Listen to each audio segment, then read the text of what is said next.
Hello, it's Carrie here, and I am so excited for this episode because I am joined by my amazing friend, Michelle Rohr. She is the founder of the Secret Owl Society. She's also part of Team FEA, and I just love Michelle. She's amazing. Michelle, thank you so much for being here. Thank you for having me. I'm glad we are doing this before my stomach pops. I'm 8 months pregnant and getting stuff done. It's so exciting. So Michelle and I were pregnant first time round. I think you were due. Well, you were technically due a week before me, but then Casey showed up bloody late. And now I'm a trimester after you. Before me. Before you. Yeah. So yeah, it's been interesting. We were literally just talking about our first labour experiences just before this call. Well, just before we hit record. That's what we were talking about. But anyway, I'm excited for this because I asked Michelle to come and share a story that she shared with me recently that I just was so amazed by. Not amazed, but it is amazing actually. And it's just, I loved it so much because it goes to show what is possible. So basically Michelle messaged me and she told me that her and Amy had collaborated and they'd created this digital template that they were selling for $50, and they put it out there to their audience that is an email of 3,800 and an Instagram following of about 2,000, and they had made $16,000 from it. So Michelle's going to go into more detail, but that in itself is amazing. And I know so many of you will be like, oh my gosh, what have they done? How did they do it? And so I wanted to bring Michelle on so she could really take us behind the scenes of this and we could dissect it, and so that she can share how she's created this success, because one, it just goes to show what is possible and what we can all make happen. And the fact that we do not need absolutely huge audiences to create success. But we are also going to talk about the fact that it's not necessarily about the size of your audience that counts, but it's about how engaged they are with you. So we're going to talk about that and how to make that happen. So Michelle, do you want to kind of give people a bit more of an in-depth overview as to like this product and like how it came about and what it really is, and then we can start dissecting it? Well, I feel like this kind of started before my firstborn was born. I had a list of over 10,000, and I just was feeling like I was not engaged with them as much as I wanted to be. And I know a lot of people can relate with that. It's coming from the time of making whatever freebies just to build your list. And then you have this big list and most of them don't even know who you are. And I'm not really great at emailing. So that's another thing. I'm not like on top of email marketing as much as I know I should be. And so I made a pivot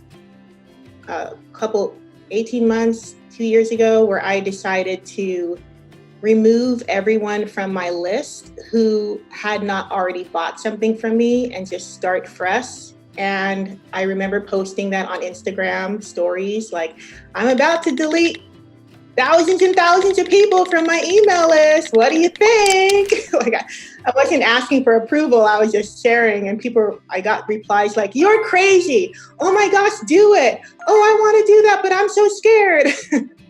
And so I did it. And that was like a turning point in my mindset where it's like, okay, I want quality over quantity. And so now pretty much everyone on my list, besides people who subscribe because they want to hear when a new Michelle and Amy YouTube show comes out, or people who subscribe because they want to know when the next magazine comes out. So like really specific free content that they subscribe to versus, oh, here's a random thing, sign up. Like, I know that the people who are on there who haven't bought something are really quality people, and everyone else, they have bought something. So yes, they're really quality people. And so my list is pretty small. It's around 4,000. It's less than 4,000. And I have been focusing on what can I do to serve my customers more. And that was another mindset shift, because I used to think, when you start out in business, you're thinking about how can I get more sales? How can I get more sales? And then you get a sale and then you're looking for the next sale.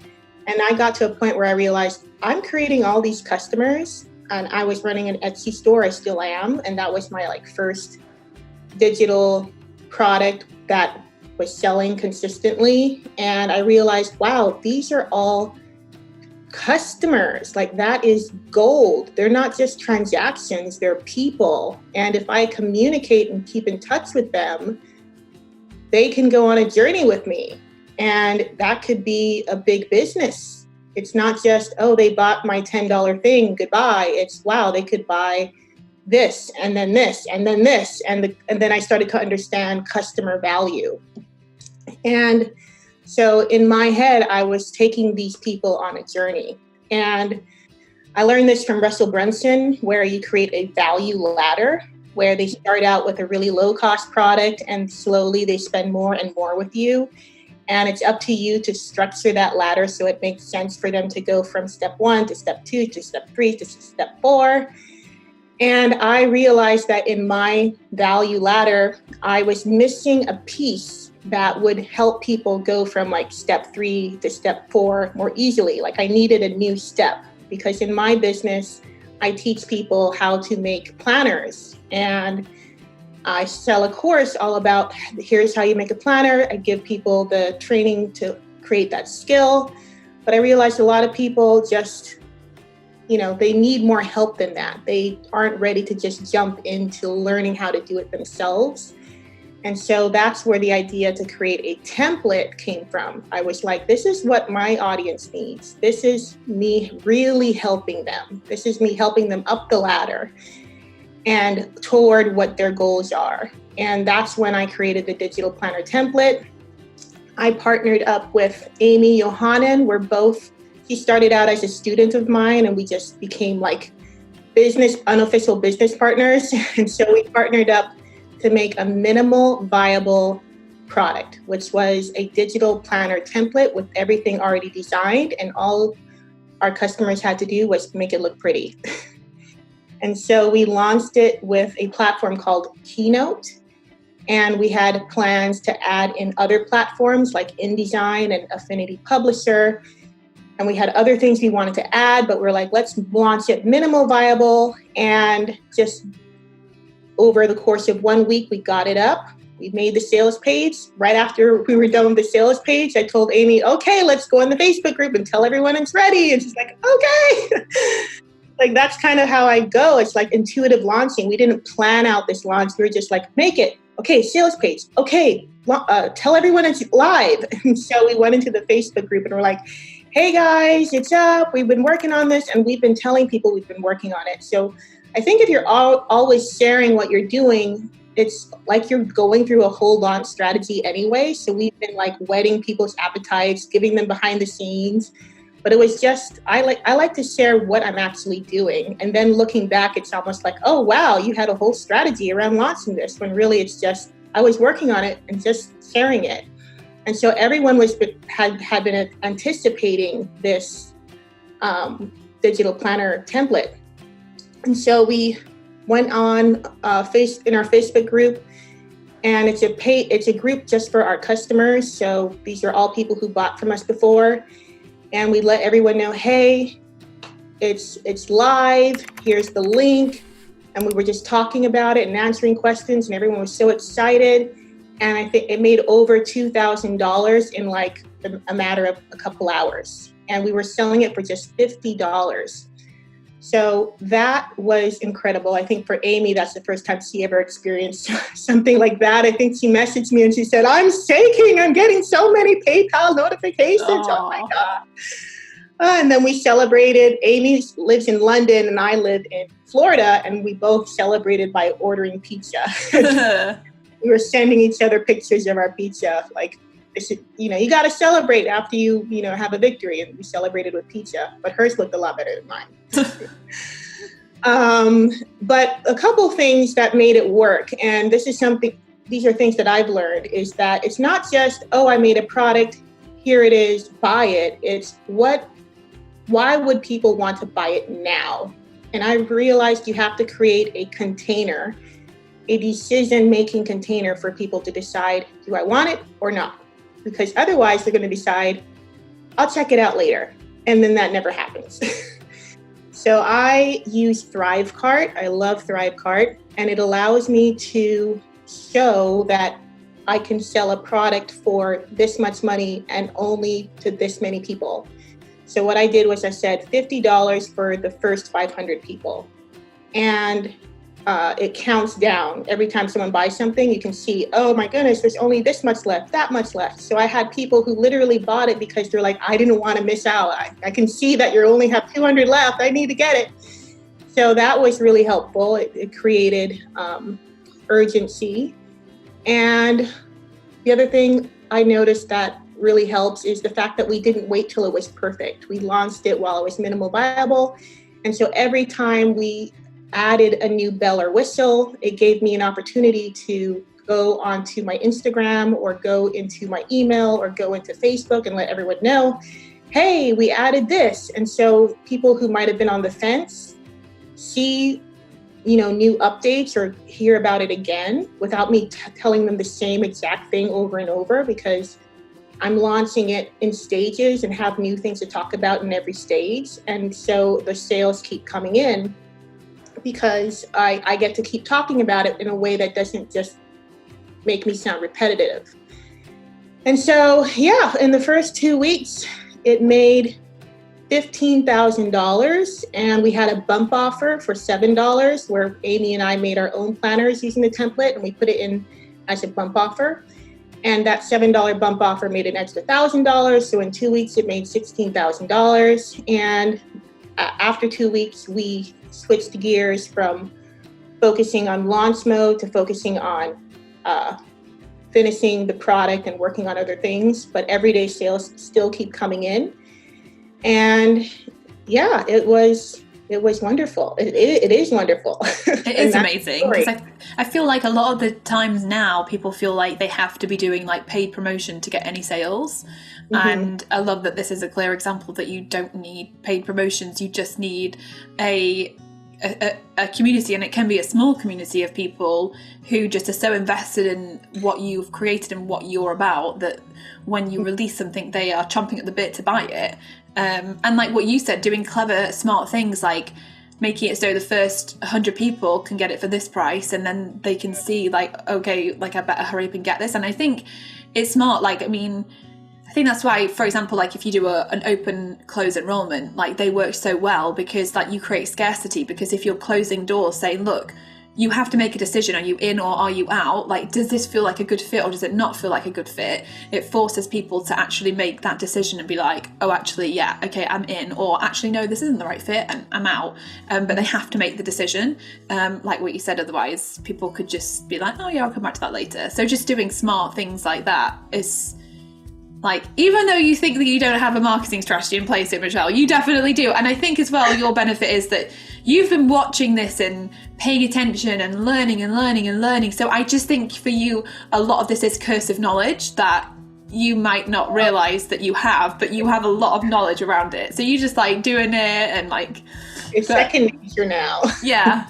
But then that's amazing as well, though, because it goes to show that when your head is in this game, in the online business world game, and you are opening yourself up to learning from different people and reading books and taking courses, it soaks in. And like, in like a year, 2 years, 3 years, 5 years time, just think of where you could be if you decide that that's the path you're going to go down. Like, it's so much is possible when you open, like, this, like when you open yourself up to just learning stuff, it's just amazing. So tell me then, obviously you put this out there over 2 weeks, how many emails did you send to your email list, and how many people are in your Facebook group as well? I like that. It's a smart idea to create a Facebook group just for customers as well. So presumably you have some kind of email that goes to customers once they've bought from you to say, hey, we've got an amazing Facebook group, all for what? How do you position it? Is it, presumably your products are all around like digital planners and that kind of thing. So is that how, like, the value out of being part of the group?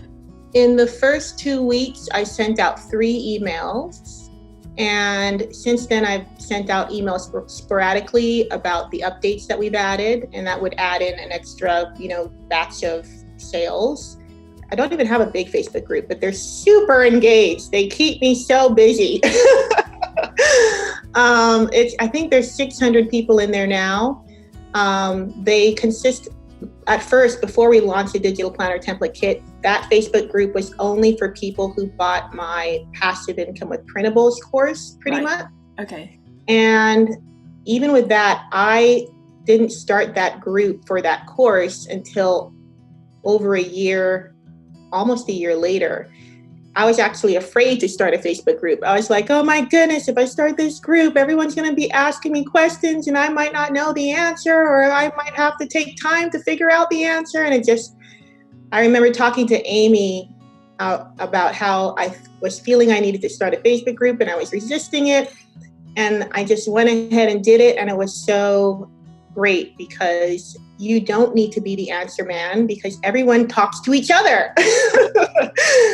So it gives your community a chance to build relationships with each other. And you always have those superstars who answer all the questions for you, even though you're not paying them anything. They're so helpful. And that really added magic because without the space for your customers to talk to each other, there's no community, So that was important.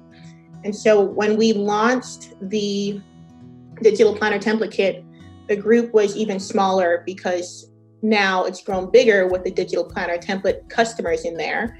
But it was under 600 when we launched it. So it wasn't a lot of people, but these were all customers. They weren't just people who were free people in the Facebook group. And I have a very high email open rate. It's always like around 40 or 50%. And so I do get really great results from my email, even though I don't email all the time because these are customers. These are people who, you just get a higher level of engagement from people who already bought something from you. I do have people who are free people on that list, but even with that, I've been very careful to define what it is they're joining. So it's not just like I used to do just random freebies, like here's a cute printable. And then I switched it to here's the Michelle and Amy YouTube show. If you want to make sure you know when a new episode comes out, sign up. So that's different. Those are people who are kind of like qualifying themselves as interested in who I am and what I'm about and what the whole business is about and what we talk about. And that's made a big difference. Yeah. So when you did your big cleanup of your list, how many people were on it prior to deleting everyone, apart from customers? Over 10,000. And I can't even remember how many people were left after I deleted the customers, but it might have been like around 2,000. Yeah. So I have even more people who are customers who aren't on that list because basically I deleted everyone from that list, and the people that were left were people that were in my courses. So I had that data of customers in my courses, and then I moved them over to being in an email platform so I can keep in touch with them that way. But yeah, even today, it's not a huge list, but I get huge results. Yeah, I think that's the key. I think, we have to be strategic, and it's like you said it this at the beginning, it's quality over quantity, and I couldn't agree more. I'd rather have a list of one bloody person that wants to read my emails and like engage with me than have a list of 100,000 people who the most of them don't even bother. Like we're actually about to do we did a huge cleanup last year, and we're about to do another huge cleanup, and last year we deleted 75,000 people from our email list. Wow. Because I was just like, you don't want to read these emails, so I don't want you costing me money on our platform, thanks very much. Like, there's no point. Like I like you said, it's about nurturing a real community with real people that want a real connection. And if you can do that, that's, I think, where like what you said, that's where the magic is. And that's what I think we all have to strive towards, and very intentionally, like you said, like you are doing very intentional things to get people on that list that are there for free. Like sign up to listen. If you want me to remind you about my show, then sign up to the list, because then you know that the people who've said, yes, Michelle, here's my name, here's my email address, please email me when it's out, they want to hear from you, rather than, like you said, a lot of the time, like, don't get me wrong, lead magnets, freebies are incredibly effective and powerful, and a lot of people who do sign up for those lead magnets, if you're strategic, they go on to want more and more and more from you. But I think that the most powerful people or the most engaged people on an email list, aside from customers, are those who have opted to say, yes, I want your weekly dose of inspiration, please email it to me or whatever, because they actually genuinely want to hear from you. So it's powerful. Mm-hmm. I was going to say, obviously, you said before I think it was before you had Noah, that you realised that you needed to engage more with your customers, with your audience, and you kind of felt, I don't know if you actually said this word, but maybe you did, like not detached, but a bit disconnected. I'm putting words in your mouth. Disconnected from them. But what did you do to actually, I know you then said you went ahead and got rid of all the noise and just made it people who were like your customers, but did you do anything else to actually start to engage with them on a deeper level? Is that when you started the Michelle and Amy show and started to produce content and show up more and like share your message and your voice more so people could connect with you and hear from you, and you did the Facebook group so that people could, again, you could show up and they could connect with you? Yeah, so it's interesting because that whole time I was doing a lot of inner work and doing a lot of personal development. And you know me, Carrie, I always feel like personal development first, business second. And so the thing that was like bubbling up for me was, oh my gosh, it's time to be a leader. And I know we hear that, and I know we read books about leadership, but it kind of just hit me like, it's time to be a leader. And I realized that meant that I needed to step up and take these women who were joining my products and my business and my message and my community and say, let's go. Instead of just being like, hey, hi, how is everyone doing? And, you know, feel good, whatever. But it's like, no, we are going somewhere. And I had to be the person to lead that. And it just hit me. And I think that was the time when I was just realizing I don't want people on my list who don't want to hear from me. I started to show up more in my Facebook groups. I started the YouTube show with Amy. I started using my voice more. I started showing my face more. I started saying what I believe more, even though it wasn't popular. And it came from that energy. It wasn't just, oh, they said to start a YouTube show, I should start a YouTube show. It was, I needed to step into this leadership role because I just felt like I've been selling these products. I have this Facebook group. I have people who are attracted to what I do and have been following me for years. They're waiting for me. Like they're waiting for me to like take them to the next level. And you have to like have that feeling that you're going to do that no matter what, period, before you start to attract people to that. So I just knew that I was ready to move on and move forward. And it led to me making these decisions with my email list, with YouTube, with my blog, that created the next stage of my business. Like my business, my accountant tells me like, your business just grows every year. Like you just add on an extra such and such thousands and thousands of dollars. And it's like, I don't even pay attention that well because I'm just doing, like expressing, like I just have the energy and it just comes out in all of these different ways. And the business just grows as a result of that. And I'm not even paying attention to the numbers.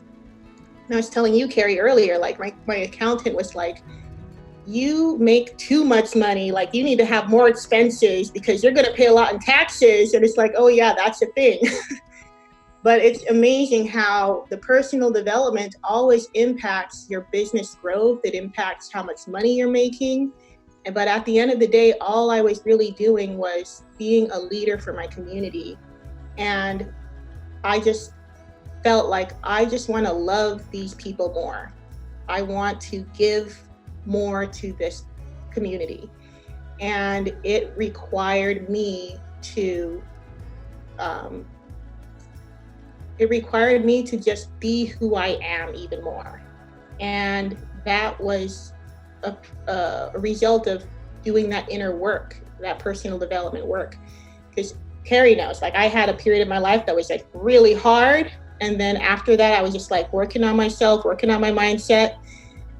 And then it just manifested in this YouTube show I started. And we have a we break all the rules. Like our YouTube show is an hour long and we don't plan what we're going to say. We just ramble and people love it. And we don't have a lot of followers either, but people, like, it's quality over quantity. Like, people just love to sit and watch that show, and it's over an hour long. And it's just me loving on my community. And if you can create that kind of community where it's not even a lot of people, but they're going to watch your 1 hour YouTube show, they're going to hang on every word of your newsletter, they're going to buy products from you that they don't even need, but they want to because they love you. Like, that's the community I've built. Like, I've had people, I tell Carrie, I've had people who buy things from me and they're like, I don't even need this. I love everything you make. And I'm going to buy everything you make. And they do. And so that, it comes from a different place. It's not just, oh, make a product and sell it to people. It's love people and make them feel it, and they will follow you forever. Yeah, I couldn't agree more. You said it so well. I think love your community more, like show up, serve you. Like, that's the thing for me. The biggest switch I had that helped me create success with FEA was realizing that all I had to do was show up and be of service, and all I wanted to do was inspire and empower people. That was it. And that's just what I woke up every day determined to do. And I think when you get into that mindset of like being of service, of like trying to like really create an energy and put that energy and that message out into the world, and you don't know how you're going to do it, you don't know how you're going to attract the right people or whatever it is, but you just know you're going to show up and figure out and just try. And it's just once you get into that mindset, it's like not weird, but like it's like the universe like shows you the way, and like the path begins to unfold, and I don't know, the pieces slot into place, and it feels like it's so much more intuitive, and yes. Rather than like, if, like you said, if you go and like, right, I need to, like, this was me before I started FEA a few years earlier. I was doing this mission to make 1 million challenge, and my goal was to make 1 million. And guess what? I didn't make 1 million. I got to like day 65 of my little blog, and I was like, oh, I'm not going to do this. Like, it just felt ridiculous. And like that, I realize now in hindsight, because like all I was trying to do is take. I want the 1 million. But what the hell am I going to do for the 1 million? Like, if I start thinking about what I'm going to show up and do, how I'm going to serve, then the 1 million's going to come. And that's how the 1 million came. And it's like exactly what you said, just show up and love on your audience, like, and have the courage to like share that voice. And I think like what you're saying, like as the years have gone by, you've had those that hit of intuition, like, I need to show up and be a leader. But it probably took all those years of build up for you to even get to a place where you felt like, I'm ready for this now. I feel like these years have been years in training to prepare me for this moment where I can show up as a leader, and it makes sense, and I just feel it. And I think like that's how the journey goes. And I think sometimes people, like, I see we get questions through all the time on like surveys and on wherever on social media. It's like, I want to start a business, but I want to know like what pieces do I need to get in place to start. And yes, there are practical fundamental pieces you definitely need to get in place, but like I just think so much of it is just like feeling into it and just knowing that you want to show up and like be of service and add value and love your audience. And I think from that place is where the magic really takes place, and the more people tune into that, the more results they'll get. Yeah, I really love the quote, entrepreneurship is just a personal development journey that pays you money. So true. So I think a lot of the time people, because I think I never really thought about it before, but I've been realizing not a lot of people have a background in personal development. Not a lot of people grew up with Les Brown, Jim Rohn, Dennis Waitley, and Napoleon Hill, Wallace Wattles. Like, I grew up with these books, so I didn't start my business from a place of I need to make money. It literally was an organic evolution out of me deciding I need to take responsibility for my life. I need to work on myself. I need to face my fears. That is what I was doing. And then the business just sprouted from that. And I feel like if you have that foundation, then it doesn't matter how much time it takes. It doesn't matter how big your list is. It doesn't matter how much money you're making. You're doing this journey no matter what. And when you have that perspective, you tap into your intuition more. because you're coming from an authentic place. You're coming from a place of you are in integrity with your mission. It's not like your mission evaporates based on how many followers you have.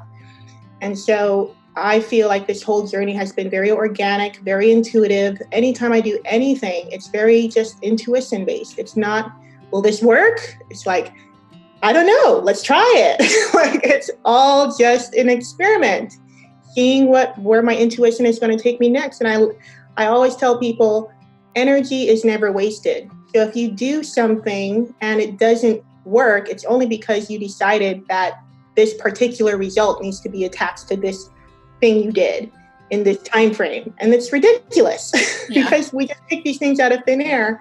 But if you put things out there and you're standing in integrity with this is who you are and you're going to do it anyway, then it always circles back around to you and creates a result. It's just an indirect result. I just got a message from my sister.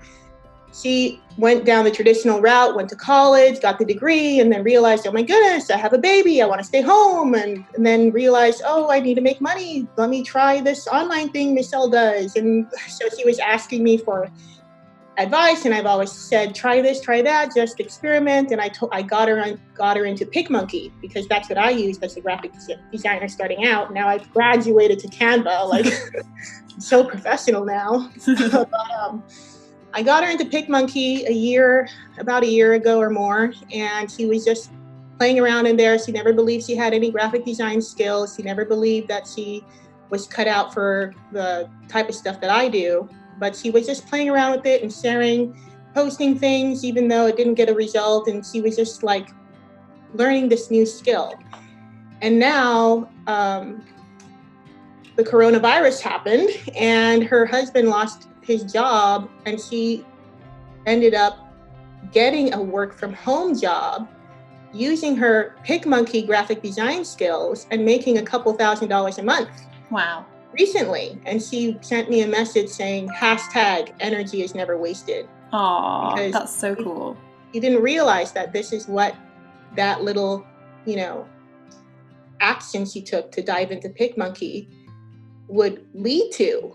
And it required her letting go of perfection. It required letting go of, oh, I should do this in Photoshop because we have a subscription to Photoshop, and why pay for PicMonkey when we have this, like, it's not about doing it the right way. It's just about doing it your way and doing it the easy way and getting it done.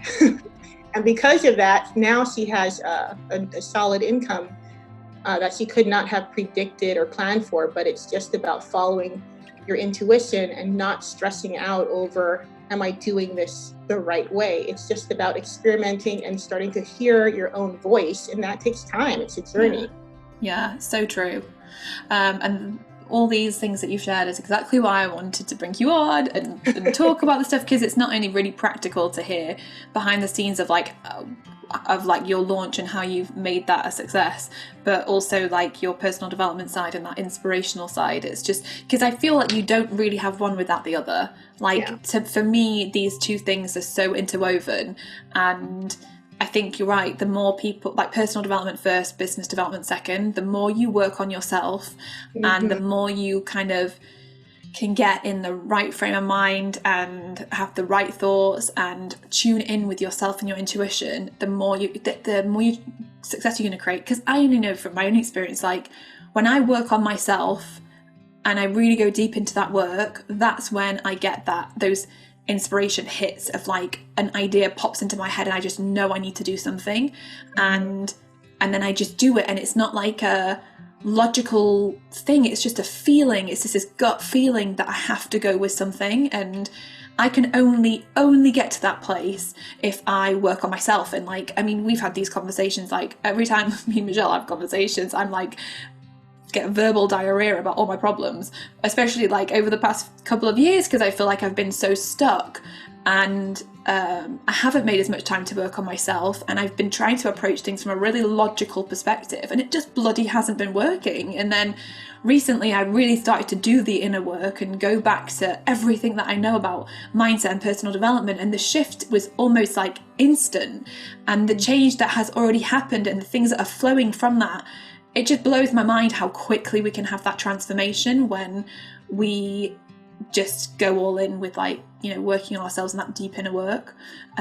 So like a whole other conversation, but thank you so much for coming to share about your successful launch with us. And it's really inspiring, and I think it goes to show what is possible with a small audience, but that small audience is very intentionally created and very, very engaged. And I really think you'll have inspired a lot of people listening to this who do have bigger lists to actually take a good look at them and like refine them and like actually no, I only want people here who really want to be here. And we're about to do a massive, like I said, cleanup. So yeah, I'm going to have your words in the back of my mind as we get rid of all these people.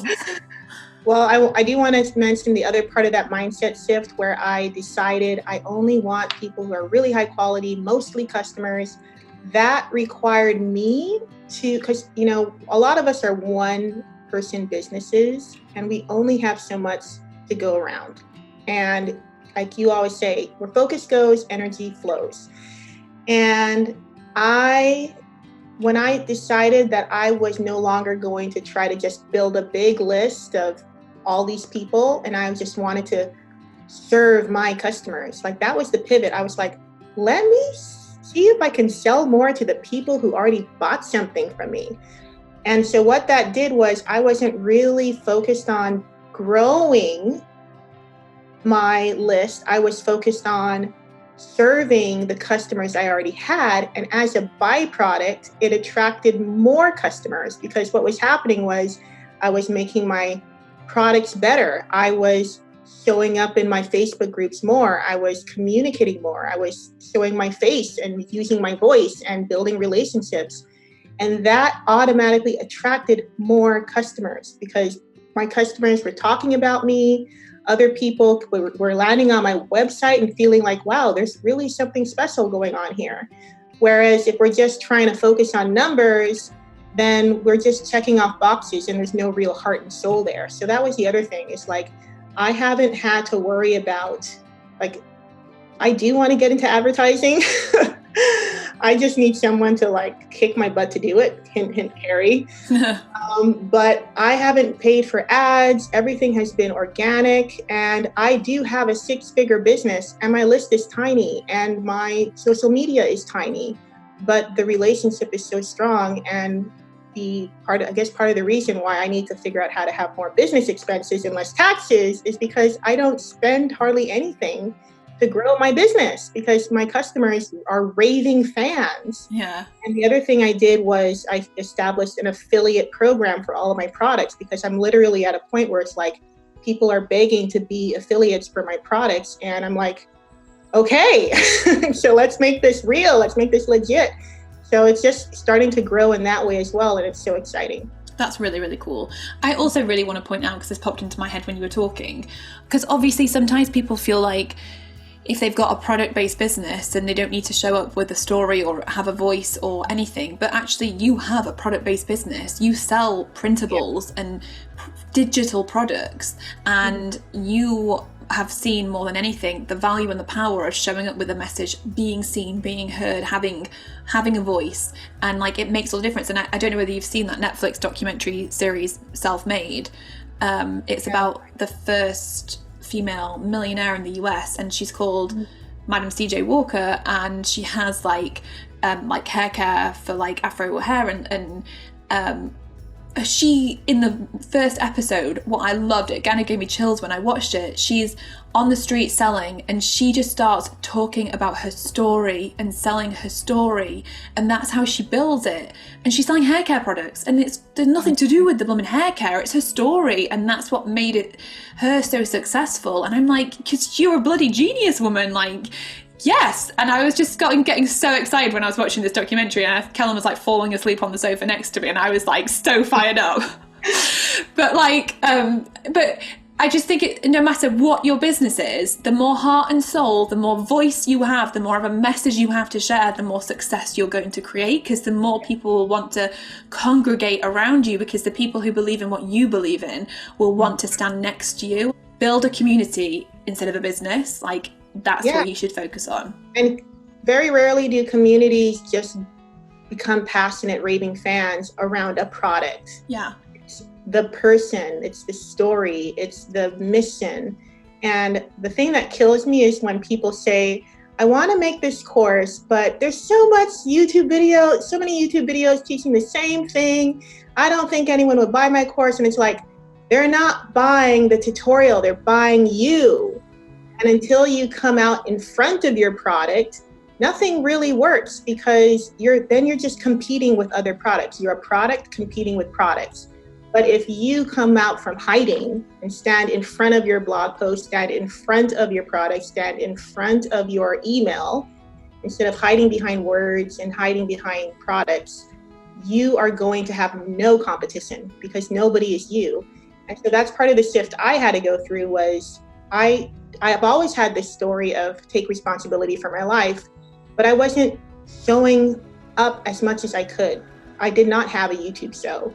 I did not have a podcast. I did not, really tell my story in deeper levels. Like, I've been going deeper and deeper and deeper into telling my story when I had that shift of it's time to be a leader.